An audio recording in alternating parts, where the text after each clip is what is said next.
বাংলাদেশ জাতীয়তাবাদী দলের ময়মনসিংহ বিভাগীয় 34টি আসনকে নিয়ে আজকের এই পরিচিত মহাসমুদ্রের সভার সংগ্রামী সভাপতি, বিগত আন্দোলনের সহযোদ্ধা, মুক্তাগাছার মাটিও মানুষের নেতা, দক্ষিণ জেলা বিএনপির সংগ্রামী আহ্বায়ক জনাব জাকির হোসেন বাবলু উপস্থিত হবেন। সারা বাংলাদেশের কোটি মানুষের একমাত্র ভরসা এখন এই মুহূর্তে বাংলাদেশের, যার উপর আমাদের শ্রদ্ধেয় নেতা বিএনপির চেয়ারপারসন জনাব তারেক রহমান উপস্থিত আছেন। বাংলাদেশ জাতীয়তাবাদী দলের নির্বাহী কমিটির সম্মানিত উপদেষ্টা মন্ডলীর সদস্যবৃন্দ, সহসভাপতিবৃন্দ, সহ সম্পাদকবৃন্দ, নির্বাহী কমিটির সম্মানিত সদস্যবৃন্দ এবং আজকে যাদের উদ্দেশ্যে এই আয়োজন, সারা বিভাগের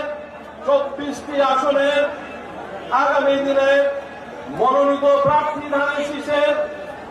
এবং আমাদের সহযোগী এবং অঙ্গ সংগঠনের কেন্দ্রীয়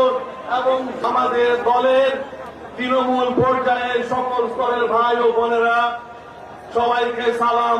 আসসালামু আলাইকুম। আজকে সার্কিট হাউস ময়দান, যে ময়দান একবার কানায় কানায় আমাদের নেত্রী, দেশ নেত্রী বেগম খালেদা জিয়ার আগমনে আজকে ঠিক একইভাবে তার থেকেও বেশি মানুষ আজকে সারা এই মাঠের চারিদিকে অবস্থান নিয়ে আমাদের আগামী দিনের নেতাকে স্বাগত জানাতে আসছে। আমি বলতে চাই, আমাদের এই ময়মনসিংহ বিভাগের যতগুলি আসন, আমি ময়মনসিংহ 7 বিশাল আসন থেকে মনোনীত হয়ে আগামী নির্বাচনে বাংলাদেশ জাতীয়তাবাদী দলের মার্কা, শহীদ রাষ্ট্রপতি জিয়াউর রহমানের মার্কা, আমাদের দেশনেত্রী মরহুম খালেদা জিয়ার মার্কা এবং আমাদের আগামী দিনের প্রধানমন্ত্রী জনাব তারেক রহমানের মার্কা ধানের শীষে বিশাল সহ 24টি আসনে আপনাদের মাধ্যমে